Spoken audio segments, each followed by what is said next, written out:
오늘 저는요, 가치의 가치라는 제목으로 말씀의 은혜를 함께 나누려 합니다. 먼저 하나님의 말씀, 마태복음 27장에 있는 말씀을 함께 보도록 하겠습니다. 마태복음 27장 32절의 말씀입니다. 각자의 성경과 화면을 참고하셔서 함께 봉독해 보겠습니다. 나가다가 시몬이란 구레네 사람을 만나매 그에게 예수의 십자가를 억지로 지워 가게 하였더라. 오늘 함께 살펴볼 본문의 인물은 이 구레네 시몬이라는 사람입니다. 예수의 십자가를 지게 되었던 사람이죠. 이 구레네 시몬이라는 이 사람의 이야기를 하기 전에 먼저 이스라엘의 이야기를 해보려고 합니다. 이 성경에서 가장 많이 등장하는 나라일 것입니다. 그런데 이 이스라엘이라는 나라의 역사를 보면요, 우리나라, 이 대한민국과 비슷한 부분들이 꽤 있습니다. 우리나라가 35년 동안 일제 침략을 당했던 아픈 역사가 있었던 것들 다들 아시죠? 이 이스라엘도요, 그 역사를 살펴보면 이 뼈아픈 포로의 역사가 상당히 길었습니다. 구약 성경을 쭉 읽어보시면 이스라엘은 큰 전쟁을 많이 경험한 나라였고, 이 국민들이 다른 나라의 포로 생활도 오랫동안 하게 됩니다. 이 국민들이 포로 생활을 오랫동안 했다라는 이야기는 무슨 뜻이 되냐면, 이 원래 살던 이 이스라엘의 땅에서 다른 나라의 땅으로 잡혀갔다라는 이야기겠죠. 애굽은 물론이고요, 블레셋, 아수르, 이 다양한 곳에서 전쟁을 하면서 그곳 나라의 포로로 끌려가면서 포로 생활을 했던 나라가 바로 이스라엘입니다. 그렇게 포로로 잡혀갔던 이 이방 나라, 그리고 그 주변의 땅에서 계속해서 살게 된 이스라엘 사람들이 많이 있었습니다. 포로가 해방이 된 후에도 그곳에서 살았던 사람들, 그러니까 원래 자기들이 있었던 이 이스라엘 예루살렘에서 각지로 흩어진 것이죠. 이런 사람들이 꽤나 많이 있었어요. 국적은 이스라엘이지만 살고 있는 건 이 외국 땅에서 살았던 사람들, 우리가 이런 사람들을 조금 어려운 말로 디아스포라라고 부릅니다. 자의든 타의든 원래 내가 살던 곳이 아니라 다른 지역으로 이동해서 그곳에서 살고 있는 사람들, 이 사람들은 살기는 외국에서 살지만 유대인이에요. 하나님을 믿는 사람들입니다. 여러분, 이 유대인들이 무엇을 지켜야 합니까? 무엇이 중요한 사람들이에요? 신앙, 율법, 그리고 뭘 지켜야 할까요? 특별히 안식일. 제가 원하는 대답이 안 나왔는데요. 절기를 지켜야 합니다. 이스라엘에는 많은 절기가 있었습니다. 총 7개의 절기가 있었는데요. 7개 절기별로 각각 다 의미하는 것이 다르고 각각의 뜻이 다 달리 담겨 있었어요. 오늘 이 시간에 이 절기들을 다 설명하기에는 어려운 점이 있습니다. 워낙 방대하기 때문에 다음에 자세히 연구하기로 하고, 간략하게 설명을 드리면요, 이 7개의 절기를 3번으로 나누어서 직접 예루살렘 성전으로 이동해서 절기를 지켰어야 했습니다. 크게 3차로 나누었어요. 1년 중에 이 6월절과 무교절과 초실절, 이것들이 같은 기간 중에 있거든요. 묶어서 한 번, 이 77절 한 번, 그리고 나팔절과 속죄일과 초막절을 묶어서 한 번, 이렇게 3번을, 1년에 3번을 예루살렘으로 직접 가서 절기를 지켜야 했습니다. 신명기의 말씀에 보시면 이 모든 남자들은 한 해에 3번 여호와께서 선택하신 성전으로 가서 절기를 지키시오라고 분명히 기록하고 있습니다. 우리 한국에서도 설날이나 한가위나 이런 대명절이 되면 이 고향으로 향하는 사람들 때문에 차도 막히고 사람들이 많이 몰리고 하지 않습니까? 그런 것처럼 이 이스라엘 사람들도 절기를 지킬 때가 되면은 이 예루살렘 수도에 많은 사람들이 모이기 시작했습니다. 이 다른 나라에 살고 있던 이 디아스포라들까지도 이 예루살렘으로 절기를 지키기 위해서 돌아오는 것입니다.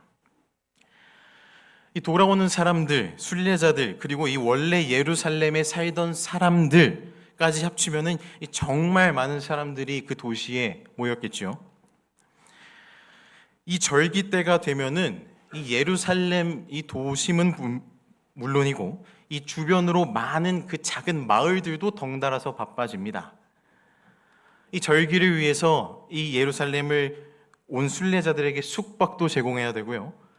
이 사람들이 제사를 드릴 때 제물로 드릴 양도 팔아야 되고요.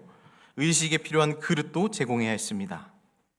그러니까 이 절기 시즌은 굉장히 사람이 많아서 복잡한 시즌이었어요. 바쁜 시즌이었고요. 그러니까 오늘 본문 말씀의 주인공인 이 시몬이라는 사람은 시몬이란 구레네 사람이라고 이야기하고 있는 대로 이 구레네라는 지역에서 온 디아스포라였다는 것이죠. 여러분, 예수님이 십자가에 달리셨던 때가 절기였습니다. 어떤 절기였을까요? 유월절이었습니다. 시몬도 율법에 따라서 이 유월절 절기를 지키기 위해서 이 구레네라는 곳부터 이 예루살렘까지 온 것입니다. 그런데 지금 말씀을 보시면 그에게 예수의 십자가를 억지로 지워가게 하였더라. 그러니까 어떤 상황이에요? 지금 시몬은 제사를 드리러 왔는데, 유월절을 지키러 왔는데 갑자기 억지로 십자가를 자기가 지고 가게 된 상황입니다.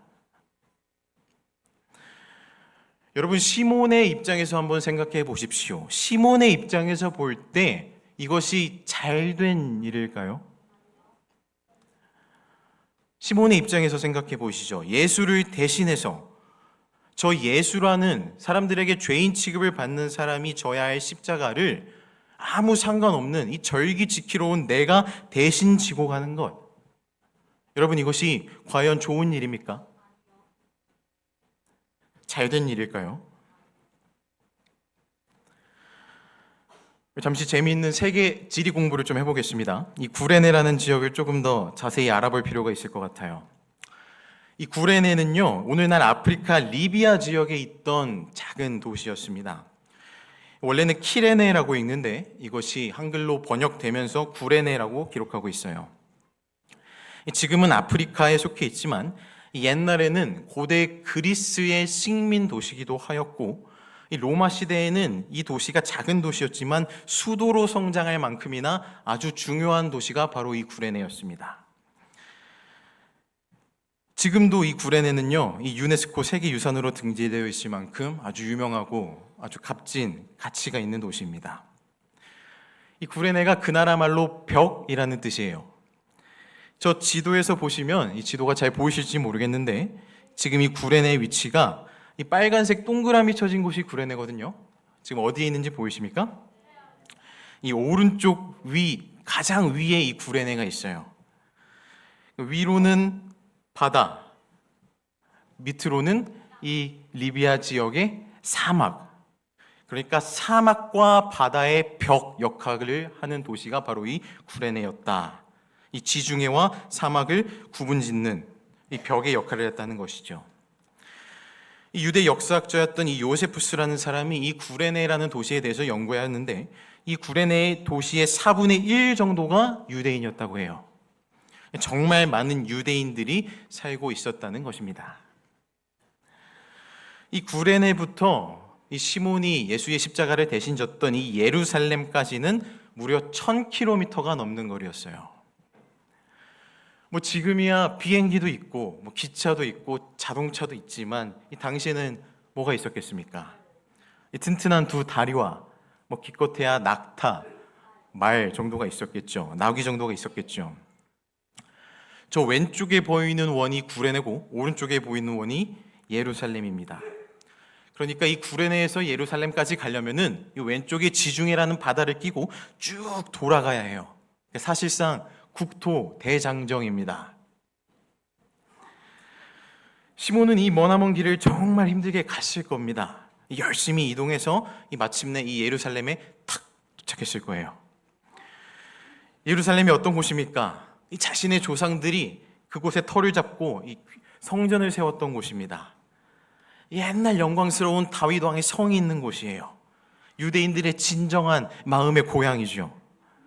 그렇게 먼 거리를 왔기 때문에 몸은 정말 피곤했을지라도 설레고 기대하는 마음으로 그 예루살렘에 딱 도착했을 것입니다. 그렇게 예루살렘에 도착했는데 저기 사람들이 웅성웅성대는 거예요. 저기를 보니까 사람들이 웅성웅성대고 그곳에 뭐 좋은 일이 있는지 구경거리라도 있는지 그 사람들 무리로 갑니다. 그곳에 갔더니 무엇이 있어요?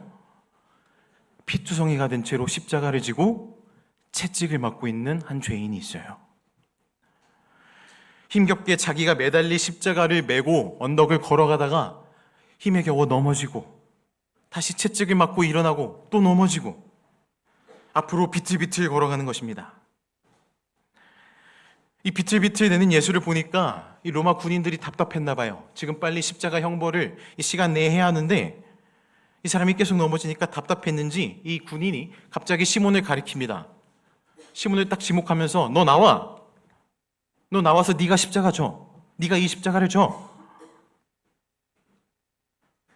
시몬에게 이런 상황이 발생한 거예요. 여러분, 이런 황당한 일이 어디 있습니까? 예수님이 이 시몬이랑 알던 사이셨을까요? 이 생판 처음 보는 사람이 이 과연 무슨 어떤 심각한 중범죄를 지었는지 채찍에 맞고 이 가장 추악한 형벌인 십자가에 달리게 생겼는데 갑자기 아무 상관없는 나보고 이 십자가를 지라고 하는 것입니다. 이 군인들이 칼을 들고 채찍을 들고 이야기하니까 이 군인에게 반항할 수도 없어요. 저 매기 싫습니다. 이렇게 얘기할 수가 없어요. 여러분, 이런 황당한 일이 어디 있겠습니까? 시몬에게 이게 좋은 일입니까? 시몬이 왜 이런 봉변을 당해야 해요? 그냥 유월절 지키러 왔는데 왜 이 십자가를 지고 저 언덕에 같이 올라가야 합니까? 왜 같이 고생해야 합니까? 시몬에게 무슨 죄가 있다고? 왜 가시멜로간 쓴 이 사람이랑 같이 가야 합니까? 이 시몬에게 정말 진정으로 좋은 일입니까?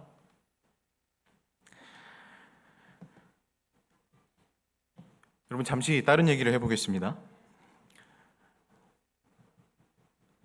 오른쪽이죠. 네, 오른쪽에 있는 분이 저희 엄마의 딸입니다.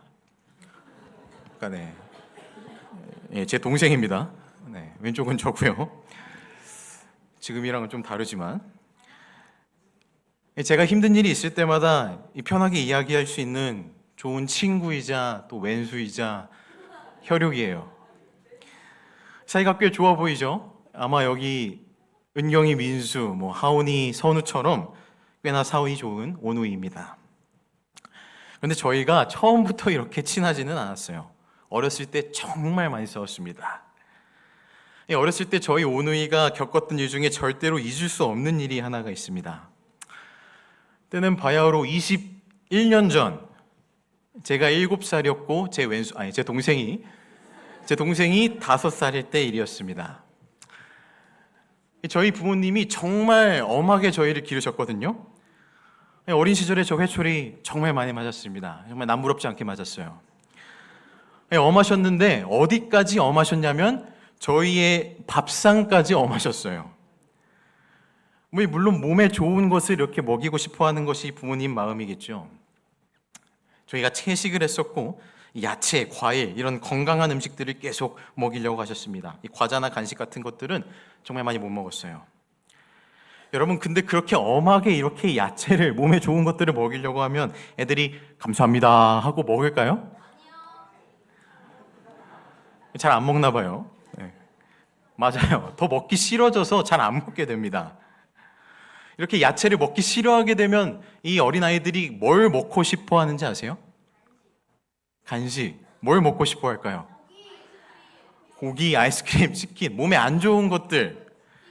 근데 저희 오누이는 라면.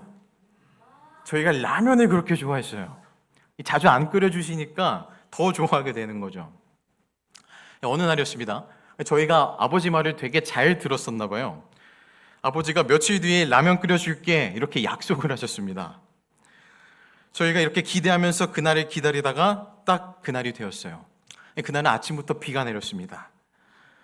아침에 딱 밥상에 나갔는데 라면이 있을까요? 없었어요. 아, 점심에 끓여주시려나 보다 하고 점심에 딱 밥상에 앉았더니 라면이 있었을까요? 없었어요. 슬슬 불안하죠. 지금 얼마 만에 찾아올 라면 먹는 날인데 점점 저녁 식사 시간이 다가오기 시작했습니다. 제가 라면이 너무 그날만큼은 꼭 먹고 싶어가지고 이 무서운 아버지께, 엄한 아버지께 딱 말씀을 드렸습니다. 이 오빠의 사명을 가지고 탁 가가지고 아빠한테, 아빠 오늘 라면 먹기로 한 날인데, 이렇게 겁내면서 얘기를 했어요. 근데 이상하게 그날따라 아버지가 기분이 조금 안 좋으셨던 것 같아요. 그런데도 아빠가 약속은 지켜야겠다고 생각하셨는지 이렇게 카드를 딱 주시면서 사와, 딱 한마디 하셨습니다. 밖에는 비가 부슬부슬 내리는데 그게 중요합니까? 라면 먹어야죠. 신나게 뛰어가서 동네 구멍가게에서 라면을 사서 왔습니다. 사와서 저녁에 엄마가 끓여주셨고 저희 남매가 신나게 먹었어요. 여러분, 면을 다 먹고 나서는 뭘 해야 됩니까? 뭘 해야 돼요? 그렇죠. 다들 밥을 마시나 봐요. 밥을 말아야죠. 국물에 밥을 말아 먹어야죠. 근데 여기서 사건이 터집니다.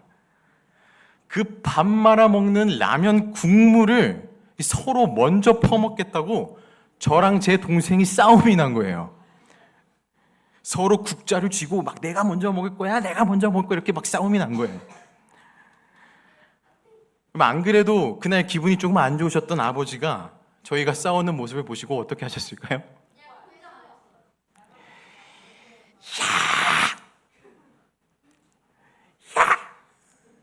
화가 정말 머리 끝까지 나셨어요. 둘 다 나가! 바로 쫓아내신 거죠. 여러분, 저는 어렸을 때 반항심에 가출 비슷한 거 할 수도 있다고 생각하고 존중합니다. 그래도 좀 멋있게 쫓겨나야지 이 라면 국물 때문에 쫓겨나기는 좀 그렇잖아요. 그때 저희가 살고 있던 곳이 강원도 원주의 문막교회라는 곳이었는데 아쉽게도 그 집 사진이 없어요. 집이 2층 집이었거든요.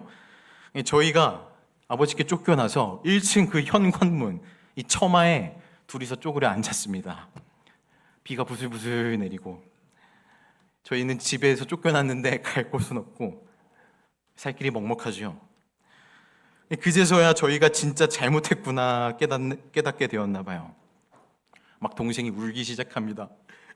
오빠 미안해 하면서 나도 미안해 하면서 둘이서 어찌나 울었는지 펑펑 울었어요. 정말 그날을 잊을 수가 없습니다. 그날 이후로 저희는 정말 사이좋고 우애 좋은 오누이가 되었어요. 제가 오늘 설교 때 이 얘기를 해도 되냐고 동생한테 물어봤습니다. 너 혹시 이 얘기 기억하느냐 이렇게 물어봤더니 안 날 리가 있겠니 하면서 우리 이제 어떻게 살지 막 그런 얘기를 했었대요.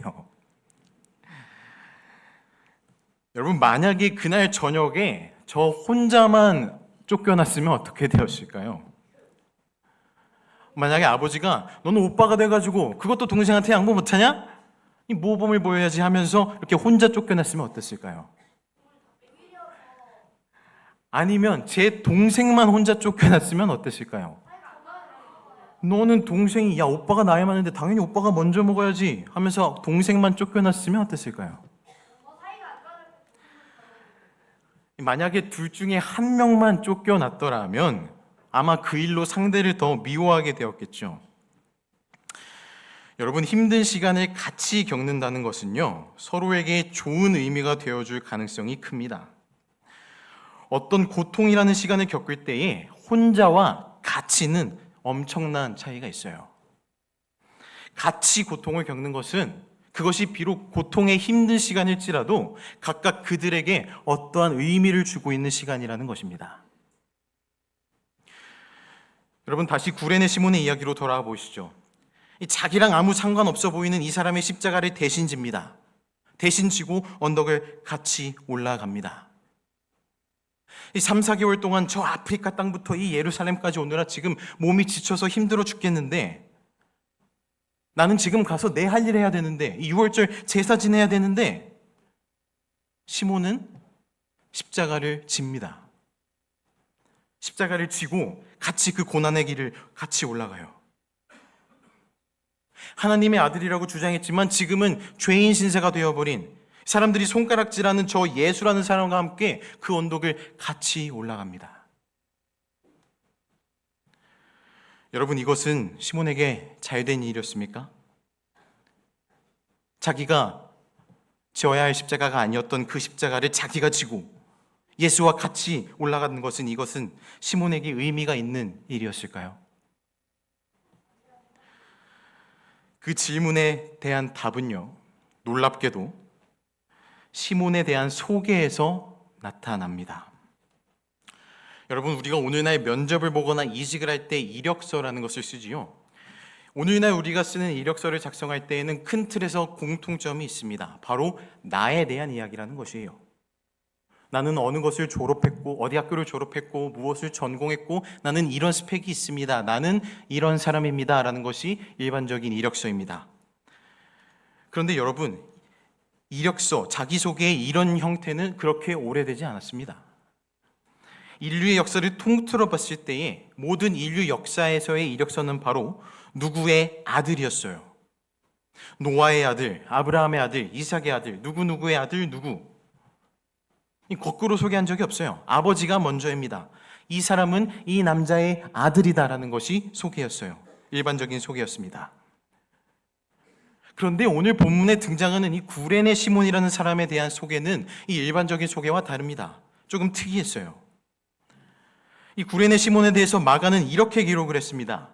마침 알렉산더와 루포의 아비인 구레네 사람 시몬이 시골로서 와서 지나가는데,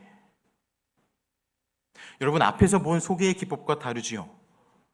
부모가 누구인지, 부모가 어떤 사람인지 얘기를 하는 것이 아니라 지금 이 사람의 자녀를 소개합니다. 누구의 아버지다. 알렉산더와 루포의 아버지다. 여러분, 이것이 무슨 뜻일까요? 마가가 왜 이렇게 기록을 했을까요? 시몬의 아버지였던 누구누구의 아들이다, 누구누구의 아들 시몬이다, 이렇게 기록을 하지 않잖아요. 마가가 지금 이렇게 기록하고 있는 것은 지금 이 마가복음을 읽고 있는 독자들이 이미 알렉산더와 루포가 누구인지를 알고 있다라는 것을 전제하고 있는 것입니다. 여러분, 알렉산더와 루포 아시죠? 그 친구들의 아버지가 예수님 대신에 십자가를 지셨던 구레네 사람 시몬입니다. 독자들이 그렇게 이해하도록 마가가 썼다는 것입니다. 그렇다면 이 루포가 누구일까요? 알렉산더가 누구일까요? 우리는 신약에서 그 답을 찾을 수 있습니다. 이 복음의 최전방에서 복음을 전했던 위대한 전도자 바울의 여러 편지들 가운데 로마서, 이 로마서의 마지막 편지에는 바울이 복음을 위해 수고한 사람들의 이름을 쭉 나열하는 내용이 있습니다. 그 사람들의 치하예요. 막 누구에게 문안하라, 누구에게 문안하라.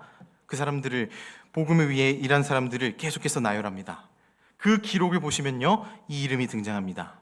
로마서 16장 13절이에요. 주 안에서 택하심을 입은 루포와 그 어머니에게 문안하라. 그 어머니는 곧 내 어머니니라.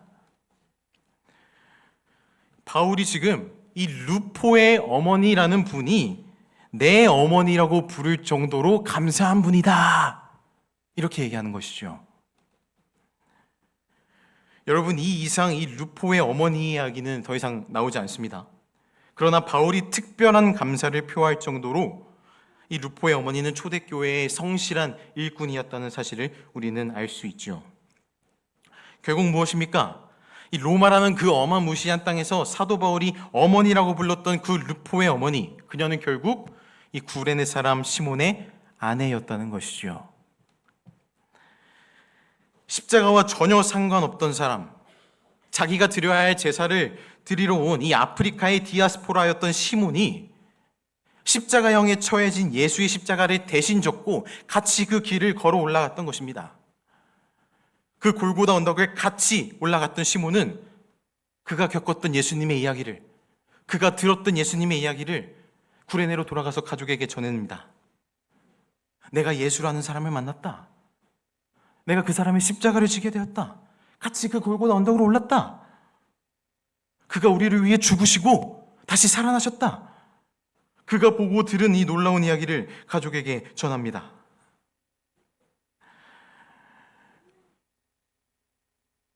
복음의 현장에서 이 초대교회의 가장 훌륭한 일꾼으로 일했던 가족은 시몬이 함께 걸어 올라갔던, 같이 걸어 올라갔던 그 시간에서부터 비롯되었다는 것이죠. 여러분, 오늘날 우리도 이 시몬과 같은 입장에 있을지도 모릅니다. 십자가를 지라고 명령을 받았던 시몬과 같은 입장에 있을지도 몰라요.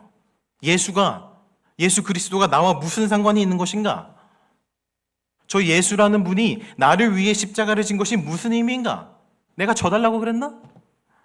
그렇게 부탁하지도 않았는데, 이렇게 생각하실지도 몰라요. 오늘의 날짜, 이 2024년을 살고 있는 오늘 나의 인생이 과연 2000년 전에 이 땅에 오셨던 예수와 과연 무슨 상관인가? 내 인생이 진정으로 예수와 관련이 있는 인생인가? 여러분의 마음속에 이러한 의구심이 조금이라도 남아 있으시다면 여러분, 구레네 시몬의 이야기를 기억하시길 바랍니다. 이 구레네 시몬은요, 예수의 십자가를 지고 예수와 같이 걸어 올라갈 때, 그때에는 시몬은 알지 못했어요. 그가 무슨 일을 하고 있는 건지, 지금 이 십자가를 지고 같이 걸어가는 게 무슨 일인지 정확히 알 수 없었습니다.